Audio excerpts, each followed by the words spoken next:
With the Silence and the Fury DLC being announced not too long ago, we got the reveal of both Oxyotl coming for the Lizardmen as well as Thorek coming for the Beastmen.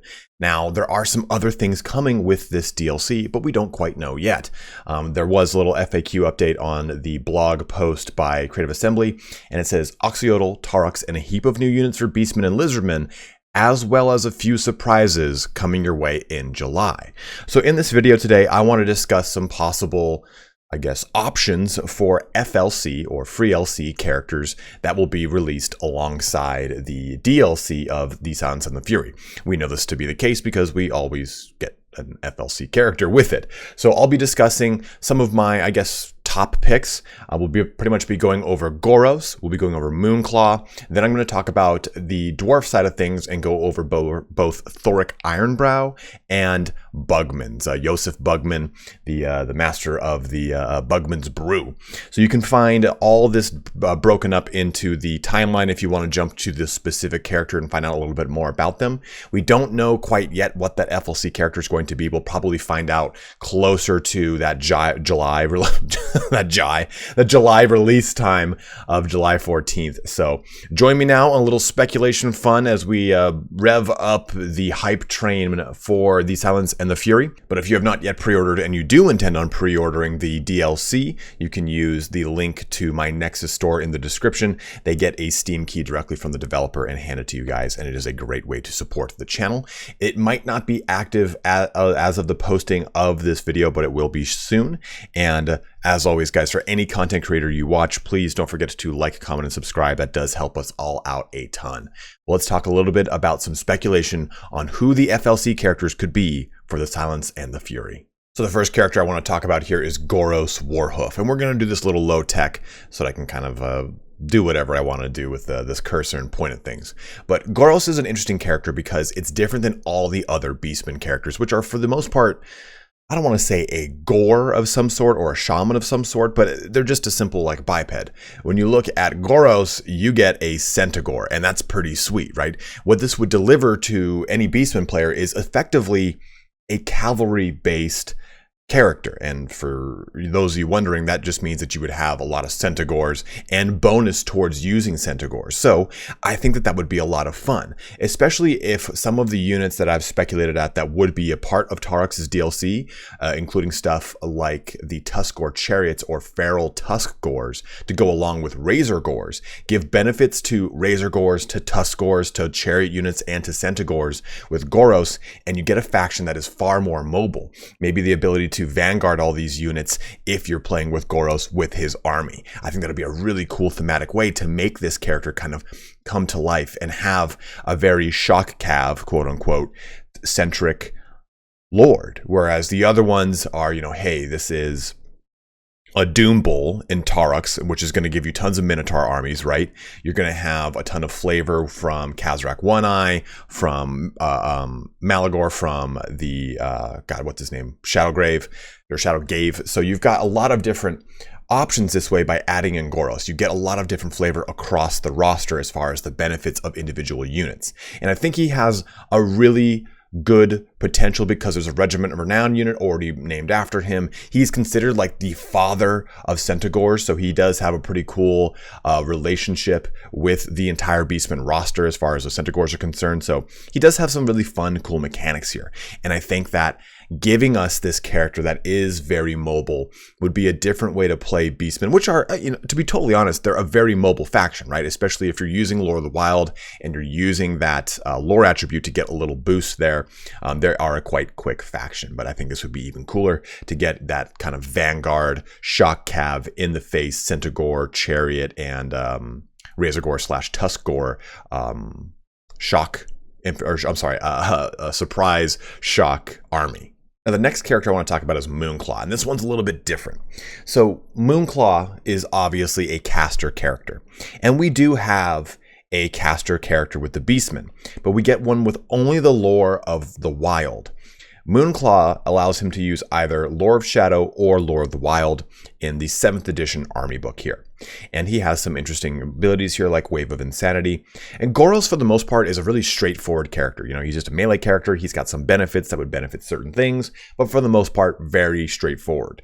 I think you could have a lot of fun with Moonclaw, even from an FLC perspective, if you're just talking about making a very fun and flavorful character. If we look at Dryka has a lot of really cool, little interesting mechanics that aren't, I mean, they're a little bit heavier than most FLC mechanics. I mean, I would argue that the last two FLC characters we've had in both, well, Rakarth, I forgot about him, but if we're looking at Dryka and Imrik, they both have had very fun mechanics linked to the DLC, but actually outside of it, that is more linked to the patch that the DLC had with it. So I think if we're looking at this Beastmen themed DLC, right, Beastmen and Lizardmen, we're probably going to get some sort of Beastmen Old World update. They're the last faction that needs it the most, right? And I think you could have a lot of fun with stuff like Unholy Zenith here, which is pretty much like, it's all dependent upon if Morsleep is full or not. And we already get a mechanic similar to that, right? The waxing and waning of the moon with the Beastmen that is direly in need of a rework. But what would be really cool is if maybe the Morsleep itself had an effect on magic for Moonclaw. And we get this already with the Vampire Coast, right? With Luther Harkon and his ability to cast any spells from the Lore of Depths. And it depends upon where you are in his fits of mania or the quest to repair his mind so he can cast from that lore. So I think it'd be cool here with Unholy Zenith where, okay, maybe if the moon is waxing, you know, it's becoming full, then you get access to the lore of Wild. Oh, you know, it's waning, it's fading away. You get access to the lore of Shadow. Well, when it's full, you get a cool custom Wild and Shadow dual kit where you're using both of the lore attributes and then three of each lore. So that way you get this kind of custom built kit and you're always having to kind of play the game based off of where Morsleep is. Like if they're trying to do something like that, like I said, I assume we're going to get some sort of Beastman rework to that existing mechanic. And it'd be cool if this flavored how Moonclaw was played, because he's supposed to be a very eccentric, insane character. I mean, he even has an ability here called Wave of Insanity. Every unit, friend or foe, within 12 inches of Moonclaw at the start of the turn must take a stupidity test. Moonclaw himself and Umberlock, should Moonclaw be riding him, are unaffected. So just to kind of make this character be a little bit more of a wild card, have a little bit more of an interesting play style than I'd say the other Beastmen, which are a little bit more upfront, right? They're just smash your head into the front of the thing and kill it. At least this character would have a little bit of diversity in his playstyle, and it would bring another caster to the quote-unquote legendary Lord slot for the Beastmen. All right, time to switch gears here. Let's go on over to the Dwarf side of things to talk about Thorek Ironbrow. Now, before we even get into the Dwarfs, the reason I've chosen them as an FLC is that I've speculated heavily about Thorek Ironbrow being a legendary Lord for a Lord pack for some time. I think the first time I did it was with him versus Deathmaster Snikch like 2 years ago. And I think he brings a lot to the table because we don't have a legendary Lord, Rune Lord, for the Dwarfs. And the Dwarfs, even though they've gotten their old world update, they still feel so static. They just cannot compare to all of the factions who have gotten these large centerpiece models. Now, I did do the video on this talking about how I do think the Dwarfs need an ability to stop centerpiece models outside of actually having, well, either they need an ability to do so or they need their own centerpiece model, like a Shard Dragon, a Runic Golem, or Runic Guardians. Now, those latter three things I would love to see included in this FLC, but it's highly unlikely that they would add anything like that for free. That's something that they could easily do in a Lord pack with Dwarfs versus Chaos Dwarfs, and they slap in a Thorek Ironbrow and Karak Azul, which is already on the map, and it's close enough to the Chaos Dwarfs to make sense for a Lord pack. So this is a little bit of a harebrained idea, but I'm still saying that the Dwarfs need something, and Thorek Ironbrow isn't necessarily the answer, but he could be a lot of fun. I really wish that there was an actual fleshed out rune crafting system for the Dwarfs, because it is such a huge part of their 8th edition army book, and crafting an army around them and master runes and how you're going to allocate those runes across your Thanes, your Rune Lords, your Rune Smiths. It was such a big part of it, and it's kind of a little lackluster that it is not in the game itself. So Thorek Ironbrow is probably my front runner for a choice for a Dwarf Legendary Lord. And it's something that I think a lot of people have wanted to see in the Nexus, Vortex, I was like, Nexus campaign, that doesn't sound right. In the Vortex campaign, because there's the Spine of Sotek, they can just simply be plopped right there. There you go, they're in the game. And it's one of the only races that really isn't represented in the Vortex campaign in any way, shape, or form outside of the 2 or 3 just NPC versions of them that kind of roam around and don't do a whole lot. This could bring dwarfs into Total War Warhammer 2, at least the Vortex side of things. Mortal Empires, you know, we already know they're there. You can play as any of the Legendary Lords. But I think adding a Rune Lord Legendary character and possibly even spicing up or even adding in some rune crafting would go a long way to making the dwarfs have a lot more tools to beat some of the crazier armies out there. I know there's a lot of stuff happening with Warhammer 3 and how single entities work, but as it is right now, the dwarfs are in a weird position, and possibly giving them some new toys to fight in that scenario, or this current meta, would be pretty huge. And as a closing point here for the dwarfs, if we don't see anything on them now, we probably won't for some time. I mean, we don't know what the pre-order DLC is for Warhammer 3. It could be the ogres, it could be the dwarfs, it could be something different. And I don't imagine we would get a Lord pack, or at least a dwarf centered DLC until after Chaos Dwarfs are released. So I think if not now, it won't be for quite some time. Okay, and the other character I want to talk about in the dwarfs is Josef Bugman. Now, I know a lot of people too also really like this bad boy up here, Grim Burluxon, just to get a Master Engineer Legendary Lord character, again, more of a support character. But I think Josef Bugman kind of fits that a little bit better, and just because maybe I think he's a little bit more recognizable of a character. He already has a Regiment of Renown named after him, right? We get his Rangers.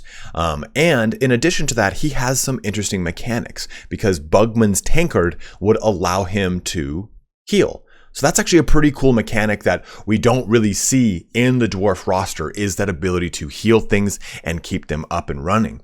And I think that adding a heal into the dwarf roster would make them extremely competitive in multiplayer. I mean, it wouldn't break the bank here or anything like that, but if this character in and of himself had a really strong anti-large AP type profile and he was really good at taking down hard targets, it would help take out a lot of those big juicy centerpiece models that the dwarfs are fighting against all the time, and they could help to hold the line a little bit better by maybe giving some healing to your Slayer units or your Giant Slayers that are trying to take down these large centerpiece units. I think that's a really big boon.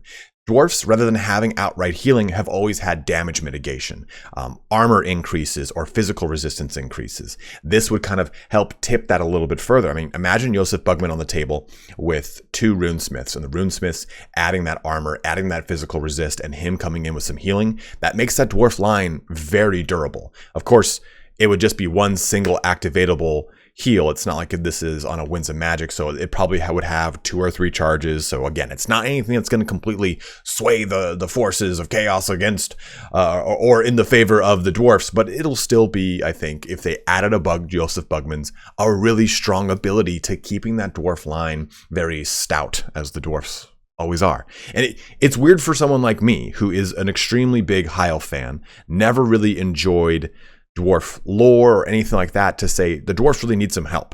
So I think that these are 2 really strong candidates for the dwarf roster, because as I've said a little bit ago, if the dwarfs don't get anything now, they probably won't for some time.